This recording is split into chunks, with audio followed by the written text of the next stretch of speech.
안녕하세요 여러분. 저는 책 읽는 서가을입니다.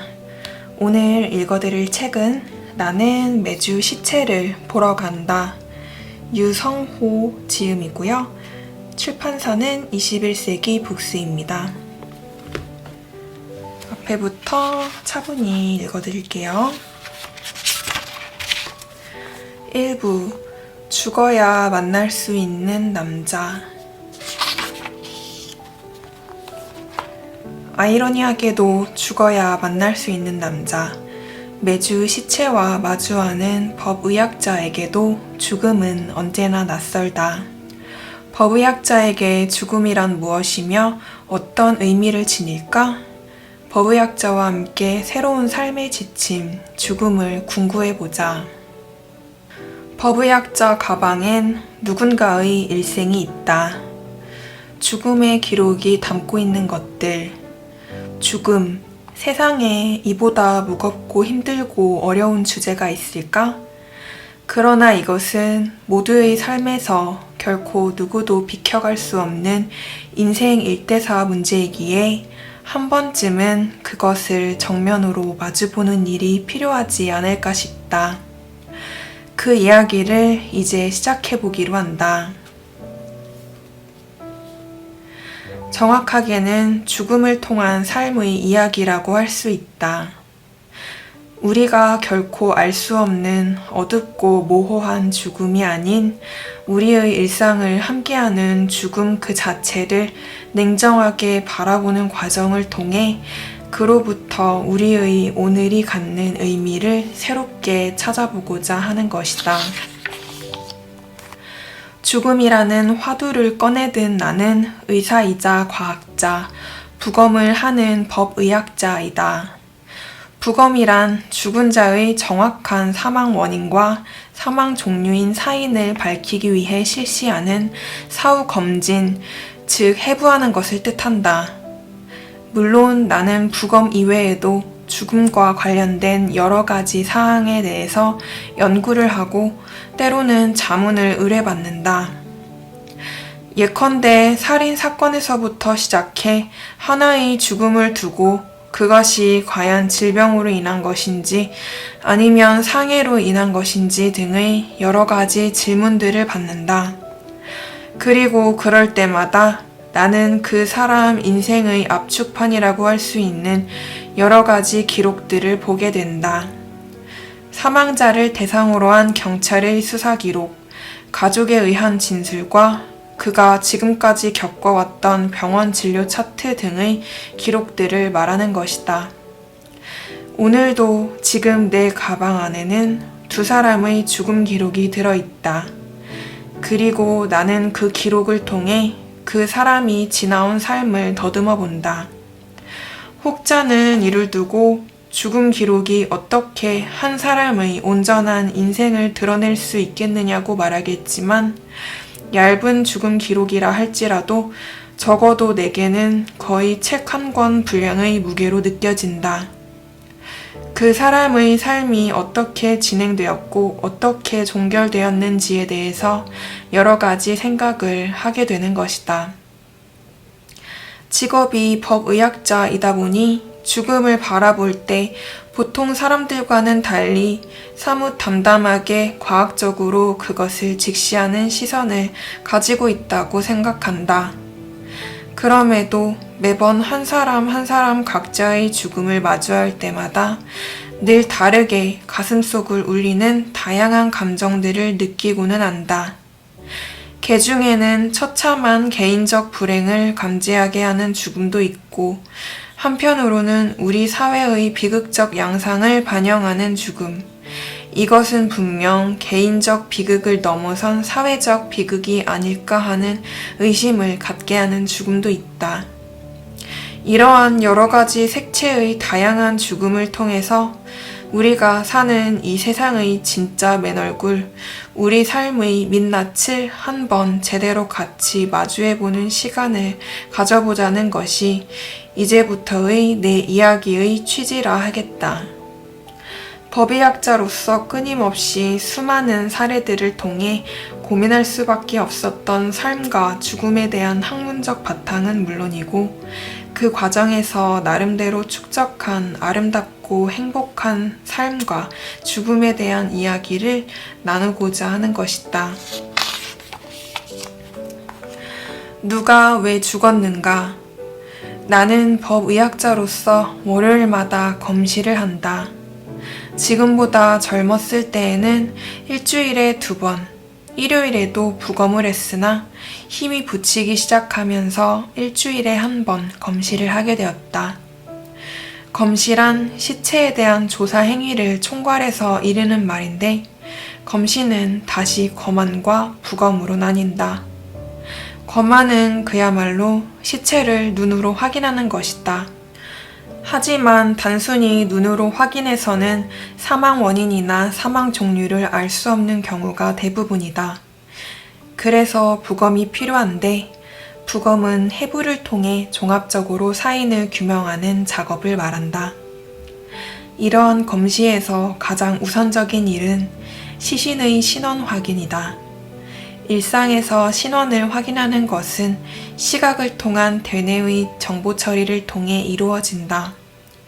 대중매체에서 접하는 흥미로운 질병 중의 하나인 얼굴 인식 불능증은 선천적인 질병을 제외하고는 대뇌 가장 바깥의 아래쪽에 있는 방추이랑, 즉 방추상회가 질병이나 외상에 의해 후천적으로 손상되어 발생하는 것으로 타인뿐 아니라 자신의 얼굴조차 인식하거나 구별하지도 못한다.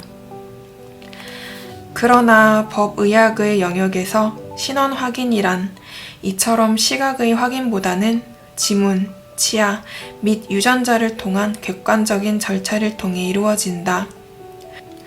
법의학 하면 미스터리한 사건을 추적하며 관련 인물들을 밝혀내는 일이라고 생각하기 쉽지만 그것은 한쪽 면만을 바라보는 편견이다.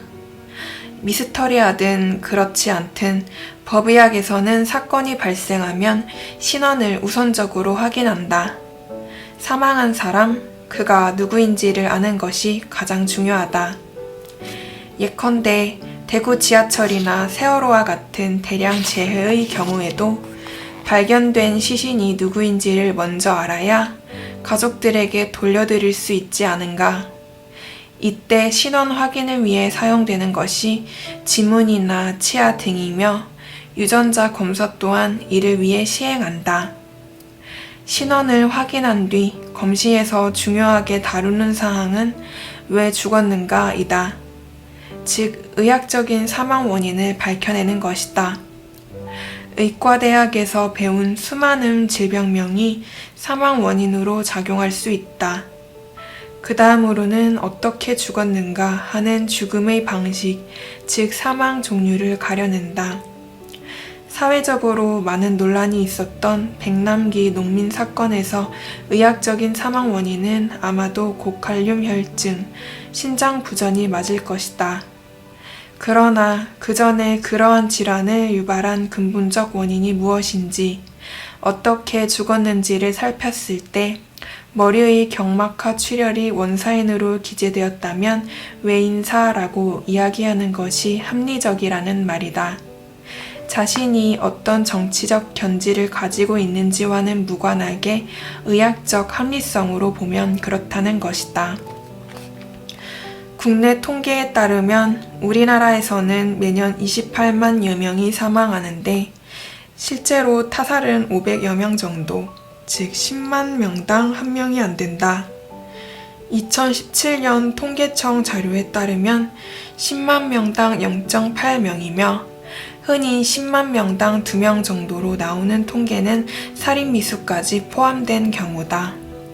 반면에 자살은 10만 명당 24명이 넘는다. 타살의 30배에 달하는 수치다. 또한 갑작스럽게 사망한 사람의 경우에 타살을 의심하지 않더라도 그 적확한 사망 원인을 알 수 없는 경우도 많다. 나 역시 부검할 때 자살자와 사망 원인이 불명했던 경우가 굉장히 많은 부분을 차지했다. 이와 관련해 많은 사람들이 자살자를 왜 부검하는지 궁금해하는데 그 이유는 무엇보다 타살의 의혹이 없는지 정확히 확인해야 하기 때문이다. 이를 위해 나는 월요일마다 죽은 자들을 만나러 간다. 안타깝게도 그들에게 나는 죽어야 만날 수 있는 사람이다. 죽음은 어떻게 구분되는가? 죽음을 이야기하기 위해서는 무엇보다 죽음이 무엇인지를 알아야 한다.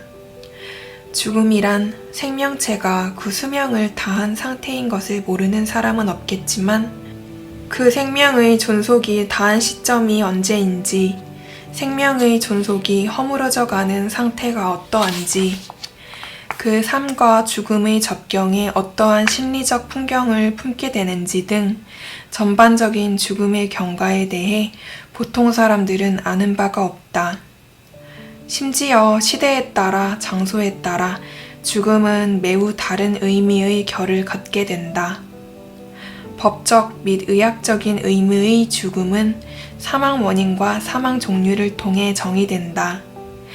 이 두 가지는 분명 다른 것인데 일반인들은 이를 헷갈리기 쉽다. 우선 사망 원인은 의사의 진단명을 말하는 것이다. 예를 들어 위암이다, 간암이다 하는 것은 사망 원인이다. 추락사로 사망했으면 그것이 사망 원인이 되는 것이다. 사망 종류에는 크게 두 가지가 있다. 첫 번째는 자연사, 즉 병사다. 두 번째는 외인사, 즉 외적 원인에 의한 사망이고 여기에는 알 수 없는 원인에 의한 불상이 포함된다. 우선 자연사 또는 병사는 이해하기 쉽다. 의사가 돌아가셨습니다 하고 말하면 의사에 따른 질병명이 병의 원인인 것이고 병사에 의한 사망이 되는 것이다. 그렇다면 추락사는 사망 종류가 병사일까 외인사일까? 많은 이들이 상식적으로 생각하듯 외인사가 맞다. 외인사는 크게 자살과 타살, 사고사로 구분하는데 한 사람의 죽음이 이 중 어디에 속하는지를 판단하는 것은 매우 중요한 일이 된다.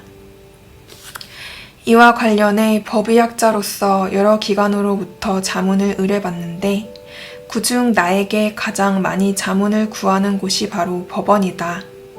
그리고 두 번째는 검찰, 세 번째는 경찰 순이다. 그런데 이곳들 말고도 나를 애타게 찾는 곳이 한 군데 더 있다. 바로 보험회사다. 보험회사에서야말로 사망 종류를 매우 중요시 여기는데 짐작하듯이 보험금 지급 때문이다. 만약 상해보험에 가입된 누군가 추락해서 사망했을 경우 사고사라면 보험회사에서는 당연히 이를 보상해줘야 한다. 그런데 혹여 사고사가 아니라 그냥 제 발로 뛰어내린 것이라면 자살에 해당하기에 보험금 지급 여부를 따지게 된다.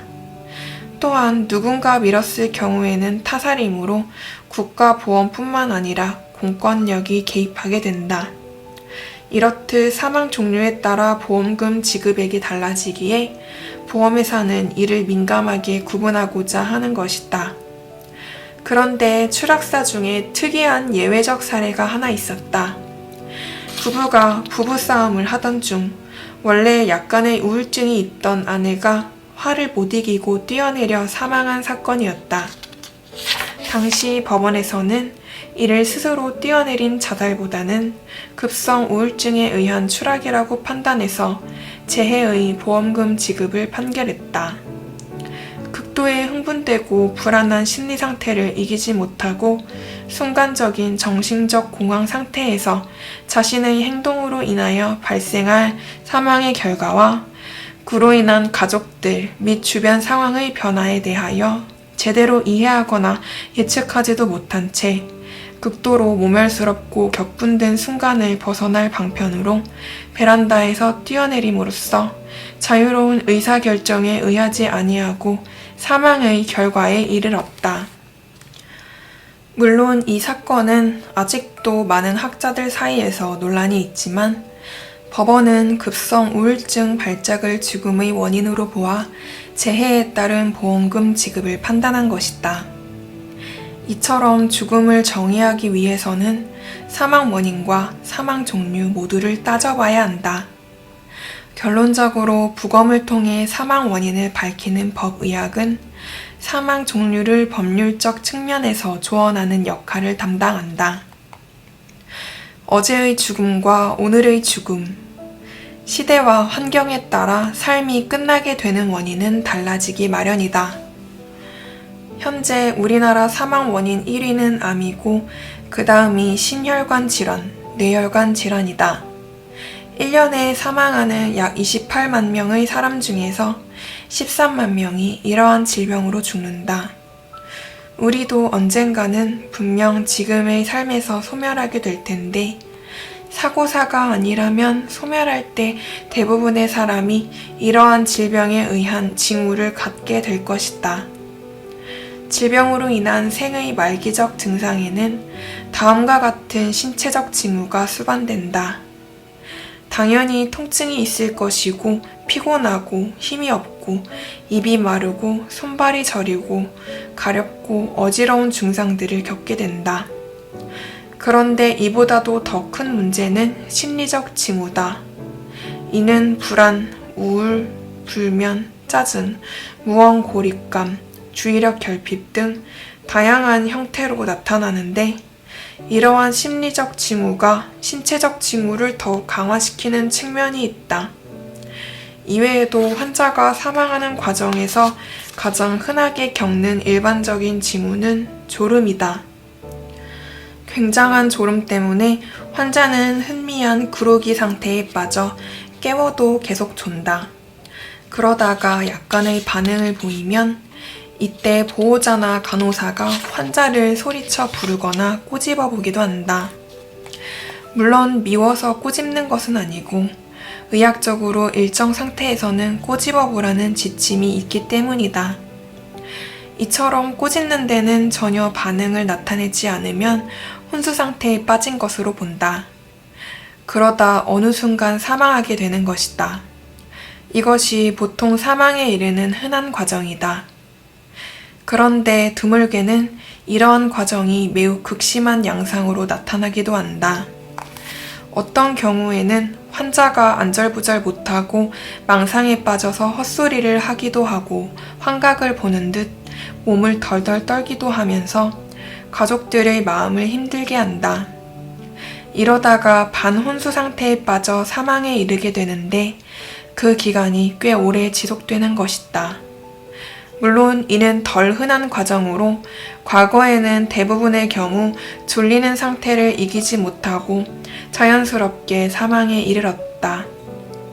그런데 의학기술의 급속한 발달로 현대에는 죽음을 판단하고 대처하는데 새로운 문제가 발생하게 되었다. 바로 연명의료다. 의학과 의료의 발전으로 그동안 생각하지도 않던 문제가 논쟁의 대상으로 떠오른 것이다.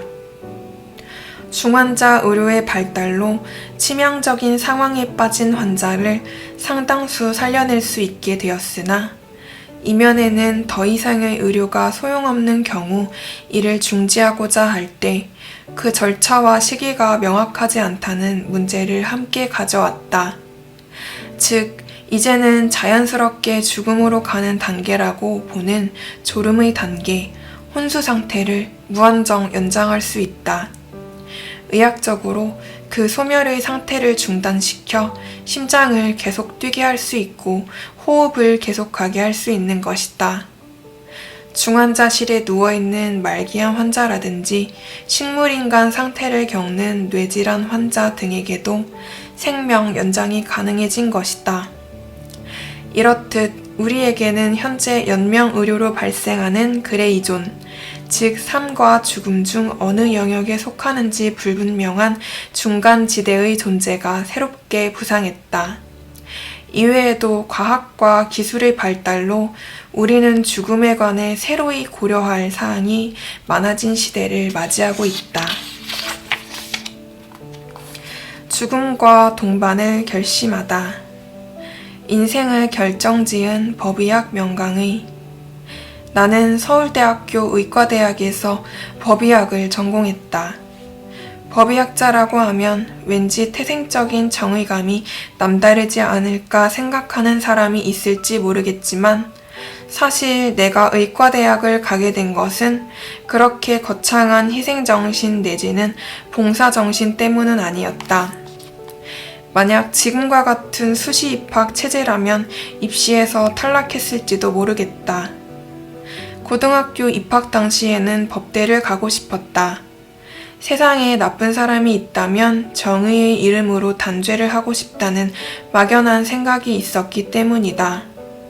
그러다 고등학교 2학년 때 문과와 이과를 정해야 하는 순간 부모님께서 조심스럽게 의대를 권유하셨기에 이과를 선택했고 3학년 때 담임선생님께서도 공부를 제법 하니 의대나 공대를 가는 것이 어떻겠냐며 그 중에서 공대, 특히 전자공학과를 강력히 권유하셨다. 그러나 당시 어느 순간부터 수학에 흥미를 느끼지 못했던 터라 선뜻 의대를 선택하게 되었다. 그렇게 진학한 의과대학 6년 동안 수많은 강의를 들으며 내 머릿속에는 신경외과, 정형외과, 그리고 감염내과라는 전공이 남아있었다. 그러던 중 의과대학의 마지막 시절인 본과 4학년 의사국가고시가 얼마 남지 않았을 무렵 영원한 멘토이자 스승이신 이윤성 교수의 강의를 듣게 되었다. 그때 강의는 무척이나 재미있었고 이것이 나의 운명을 가르는 계기가 되었다. 무엇보다 늘 생명을 지키고 유지하기 위해 노력을 기울이는 다른 과목과 달리 죽음이라는 주제에 관한 과학적인 접근이 매우 신선했고 한 사람의 죽음에 대한 그의 평가라 할 만한 내용이 가슴을 쳤다. 대단한 명강이었다. 그때 나를 감동시켰던 그 강의 내용이 바로 이제부터 내가 하고자 하는 이야기라고도 할 수 있다. 그 강의를 듣고 평생 법의학을 해야겠다는 생각이 들었고 신념으로 굳어지자 당장 이윤성 교수를 찾아갔다. 그때 이윤성 교수는 내 손을 꼭 붙잡으시며 10년 만에 찾아온 제자라며 굉장히 반가워하셨다. 아들이 어려운 의대에 들어갔다고 그리 좋아하셨던 부모님은 졸업을 앞둔 어느 날 뜬금없이 법의학자가 되겠다는 나를 한동안 말없이 쳐다보셨다. 그런 뒤 그런데 법의학 그게 정확히 뭐 하는 거니? 라고 물으셨다. 쉽게 말하면 시체를 해부하는 겁니다. 라고 대답하자 처음에는 당연히 반대가 이어졌다. 왜 편한 길을 두고 이상한 길로 빠지냐며 어려운 길이 그리 좋으면 차라리 수술하는 과를 선택하라고 읍소하셨다. 그러나 반나절 정도를 법의학의 전망이 얼마나 휘황찬란한지에 대해 거짓말을 섞어 설명한 끝에 간신히 허락을 받을 수 있었다. 쉽지 않게 들어선 법의학자의 길이지만 법의학자는 그렇게 빛이 나는 직업은 아니다. 짐작하듯이 법의학을 한다고 해서 경제적으로 부유해진다거나 사회적으로 명성이 높아지지는 않는다. 물론 환자들에게 존경이나 감사 인사를 받는 것도 아니다. 법의학자는 항상 죽은 자와 함께하니 그럴 수가 없다. 안타깝게도 죽은 자들은 내게 직접적으로 한마디도 할 수 없으니 단지 그들 삶의 마지막 장면에 빛도 없이 등장하는 카메오 같다고나 할까. 그럼에도 나는 그 죽음 강의를 듣고 법의학자의 길을 선택한 이후로 단 한 번도 진로에 대해 후회한 적이 없고 지금도 여전히 평생의 업이라고 생각하며 일한다. 아마도 휘황찬란하게 빛나는 스타보다는 소박하지만 은은히 빛나는 사람이 되고자 하는 소망이 내 안에 간절했기 때문이라 생각한다. 외로운 법의학의 길. 대한민국 건국 이래 최초의 법의학자로는 문국진 교수를 들 수 있다. 그는 6.25 전쟁 발발 전까지 평양에서 평양대학교 의과대학을 다니다가 전쟁 때 월남 후 서울대학교 의과대학에 편입했다. 그런 문국진 교수께 법의학을 시작한 계기를 직접 들을 기회가 있었는데 그 이야기는 이렇다. 의과대학을 다니고 있던 그는 비가 쏟아지는 어느 날 우연히 한 고서점에 들어가게 된다. 일제강점기 때 일본인들이 남기고 간 책 중 법의학이라는 제목을 달고 있는 교과서를 발견하고 읽게 된다. 읽다 보니 그 내용이 상당히 흥미로웠는데 의과대학에서는 배운 바가 없는 학문이었다. 그때 법의학이 인권 옹호, 정의 구현에 반드시 필요한 학문이라는 것을 알게 된 문국진 교수는 그 길로 스승인 장기려 박사를 찾아간다. 장기려 박사는 처음에 반대하며 이 사람아 학문도 아닌 걸 하려고 해? 외과로 안 와도 좋으니까 법의학은 하지 마라 라고 이야기했다고 한다. 설마 그렇게까지 했을까 싶기도 하지만 아마도 제자를 걱정하는 마음에 그리 매정하게 대하지 않았을까 싶다. 아무도 가르쳐주는 사람이 없는 학문을 혼자 하겠다는 제자의 앞길이 너무 어두워 보였을 수도 있으니 말이다. 그렇게 문국진 교수는 우리나라에서 아무도 하지 않는 외로운 법의학의 길을 가게 된다. 그러던 중 너무 힘들어 다시 장기려 박사를 찾아가 선생님 말씀이 맞습니다. 더 이상은 법의학을 못하겠습니다.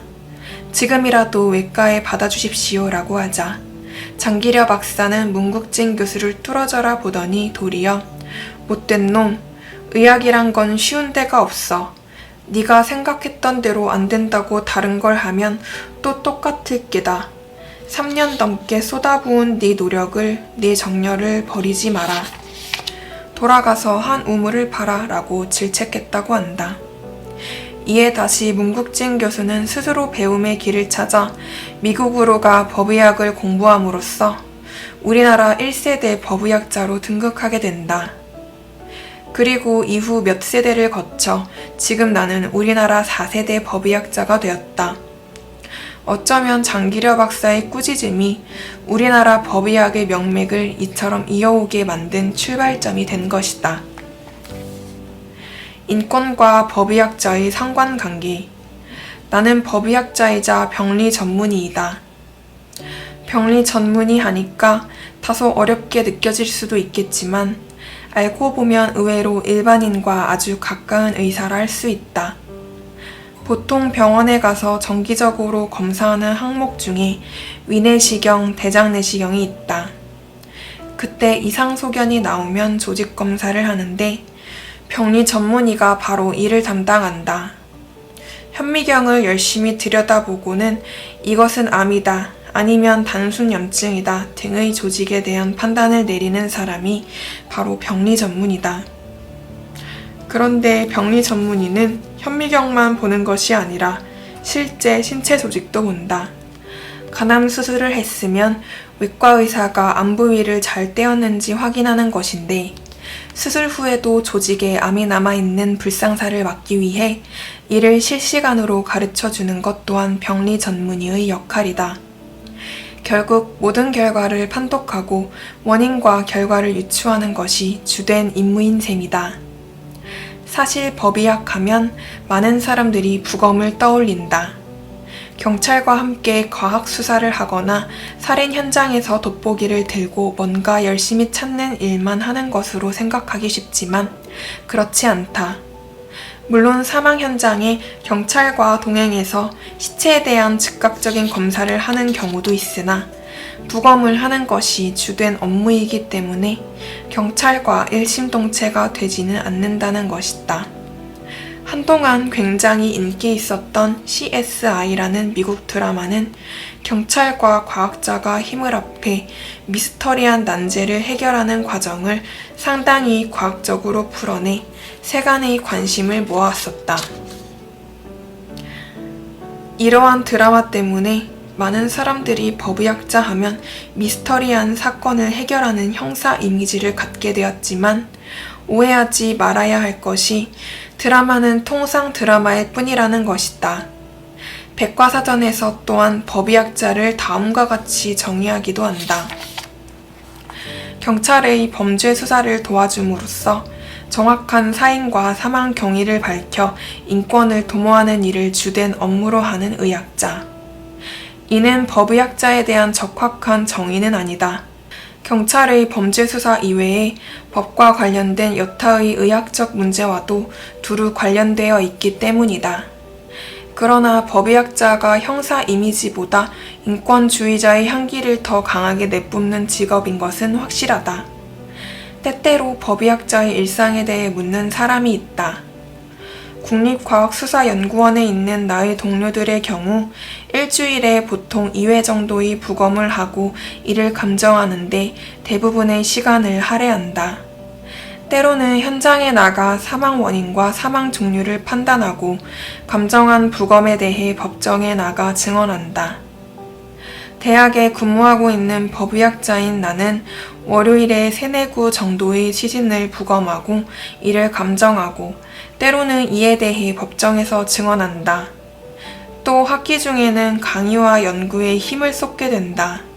전국의 의과대학은 40개인데 실제 법의학자가 교수로 있는 대학은 서울대학교, 연세대학교, 고려대학교, 가톨릭대학교, 충북대학교, 경북대학교, 전북대학교, 전남대학교, 부산대학교, 제주대학교 뿐이라 얼마 되지 않는다. 법의학 교수가 없는 대학의 강의 또한 맡게 되는 경우가 많아 강의 부담이 매우 크다. 연구는 주로 죽음과 관련된 것을 주제로 삼는데 2018년 발표한 논문으로는 사우나에서 사망한 사람의 부검 결과 돌연히 사망한 1세 미만 영아의 유전자 돌연변이 연구 등이 있다. 네, 이상 나는 매주 시체를 보러 간다 책을 읽어드리겠습니다. 뒤에 내용이 궁금하신 분들은 이 책을 한번 직접 읽어보시기를 권합니다. 들어주셔서 감사합니다. 안녕히 계세요.